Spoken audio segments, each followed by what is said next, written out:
Salve tricolores progressistas, tricolores antifascistas, torcedores de outros clubes, aqui é o Denis do Bloco Tricolor Antifa e hoje nós vamos falar de alguns assuntos. O caso Daniel Alves, de violência sexual lá na Espanha. Vamos falar sobre um ano da morte do Moise Kabagambe, congolês assassinado em um quiosque lá no Rio de Janeiro. Vamos falar sobre as lesões no elenco do São Paulo e os próximos jogos do futebol masculino e também do basquete. E então o convite agora é: se inscrevam no canal do Bloco Tricolor Antifa, curtam, comentem, né, compartilhem aí o vídeo, vamos fortalecer aí os antifas, certo pessoal? Vamos fortalecer o tricolor. Então vamos lá, para começar com o caso do Daniel Alves. Até quando a sociedade ela vai ser extremamente machista, misógina, inclusive em casos de violência sexual? É um absurdo que torcedores do São Paulo, de outros clubes, assim, principalmente os homens da nossa sociedade, eles tenham se indignado mais com a convocação que o Tite fez, né, levou o Daniel Alves para a Copa do Mundo, estão mais indignados com a convocação do Daniel Alves para a Copa do que com esse caso de violência sexual do qual ele está sendo acusado, né, está sendo investigado. Então é um absurdo isso. A sociedade ela precisa erradicar o machismo, a violência contra a mulher, a misoginia. Até quando a mulher ela precisa apresentar milhares de provas em uma acusação de violência sexual para que ela seja acreditada, para que ela não seja silenciada, né? Até quando somente a versão do homem é determinante, enquanto a da mulher muitas das vezes é silenciada. A justiça espanhola ela determinou a prisão preventiva do Daniel Alves, né? A mídia está chamando isso de um medo da juíza por um efeito Robinho, né? A juíza ela alega que o Daniel Alves ele tem muito dinheiro, né? Muito poder aquisitivo, ele poderia fugir da Espanha, ir para o Brasil, e ele chegando uma vez que ele chega no Brasil, ele não seria extraditado para a Espanha, né? A exemplo do que aconteceu com o Robinho, que foi condenado por estupro pela justiça italiana, né? E até agora não foi lá pagar o crime, né, do qual ele foi condenado. O Daniel Alves ele pode pegar 12 anos de prisão, certo? E inclusive o Pumas rescindiu o contrato dele alegando justa causa, né? Enquanto isso o São Paulo segue, né, pagando o salário do Daniel Alves, né? Agora ele está num presídio menor onde ficam alguns famosos. Resta saber se ele vai ficar tocando, se vai ficar batucando no presídio, certo? Agora vamos falar sobre o caso do Moise Kabagambe. Hoje completa um ano da morte do Moise Kabagambe e o processo tramita na primeira vara criminal do Tribunal de Justiça do Rio de Janeiro, de forma extremamente lenta, pessoal. Familiares do congolês assassinado estão revoltados com a lentidão da justiça brasileira. Há provas que desmentem a versão dos assassinos, de que eles não tiveram intenção de matá-lo. Só que assim, espancaram o cara pra caramba. Como não tem a intenção de matá-lo? Outra coisa, né? Gente, covardia, brutalidade, racismo e impunidade, o caso do Moise. Foram 6 minutos de agressões brutais, inclusive quando ele estava desacordado e provavelmente morto, né? E aí hoje foi celebrado uma missa lá no Rio de Janeiro, em homenagem ao Moise Kabagambe.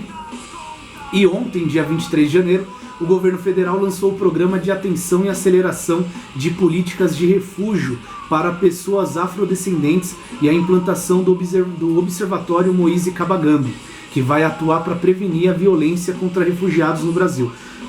Na cerimônia esteve presente o Flávio Dino, né, ministro da Justiça, e também a Aniele Franco, que é a ministra da Igualdade Racial. O objetivo do programa é fortalecer políticas para acolher e proteger os refugiados que vêm para o Brasil, impedindo casos de xenofobia e agressão. Isso é um passo muito importante, porque imigrantes e refugiados sofrem muito aqui no Brasil. Muitos sofrem xenofobia, muitos não conseguem emprego, ficam na informalidade, né? Então ficam em situações de extrema vulnerabilidade. Então esse foi um passo muito importante, né, do governo federal. E vale lembrar, O Bloco Tricolor Antifa ele esteve presente no ano passado lá no MASP, na Paulista, no ato em homenagem ao Moise Kabagambe, né? O Bloco Tricolor Antifa esteve presente, estivemos presentes com a nossa bandeira do Marighella, inclusive, nesse ato, né, em homenagem ao Moise Kabagambe e pedindo por justiça, que os assassinos eles sejam condenados, certo? Agora, mudando de assunto, vamos falar sobre as lesões no São Paulo. Então, assim, a contratação do Ferrarese, galera, foi muito boa, foi extremamente certeira, né? Mas, infelizmente, ele se lesionou, uma lesão grave. Há o risco dele não jogar mais pelo São Paulo. A diretoria do São Paulo vai tentar prorrogar o contrato de empréstimo dele até o final do ano, né? Mas provavelmente até agosto nem adianta a gente ficar esperando aí, contando com o Ferrarese, que eu acredito que até agosto ele não retorna. Por conta disso, o zagueiro Ítalo da base ele subiu para o profissional. O Ítalo foi titular nos jogos da Copinha, certo? E isso prejudica o planejamento do São Paulo, porque olha só, o São Paulo emprestou o zagueiro Alce para o Juventude, que estreou nesse final de semana, inclusive, né? E a gente ainda tem o problema de 3 laterais direitos que estão lesionados: Rafinha, Igor Vinícius e o João Moreira. Então agora no jogo contra a Portuguesa e o Corinthians, o titular será o Orejuela, né? Que Deus nos ajude. E aí é o seguinte, gente, São Paulo joga contra a Portuguesa quinta-feira, dia 26, às 9h30 no Morumbi, e depois no domingo pega o Corinthians às 6h30 também no Morumbi, certo? Já no caso do basquete, amanhã pela Copa Super 8, semifinal às 9h10, São Paulo e Flamengo. É pedreira, jogaço, é a semifinal. Prestigiem o basquete, procurem assistir o jogo amanhã, 9h10, São Paulo contra Flamengo na semifinal da Copa Super 8. Depois, na segunda-feira, dia 30 de janeiro, né, às 7h da noite, o São Paulo vai lá na quadra do Pinheiros jogar contra o Pinheiros pela NBB, certo? Já no caso do futebol feminino, o elenco do São Paulo só estreia no dia 26 de fevereiro pelo Brasileirão Feminino, certo?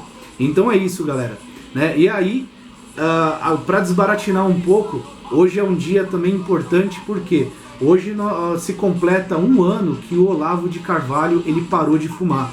Então, até aqui a minha homenagem aqui ao Olavo de Carvalho, né, meu cachecol do São Paulo, né, uma homenagem ao Olavo de Carvalho, né? O Olavão de Carvalho foi responsável aí, né, pelo chorume no Brasil.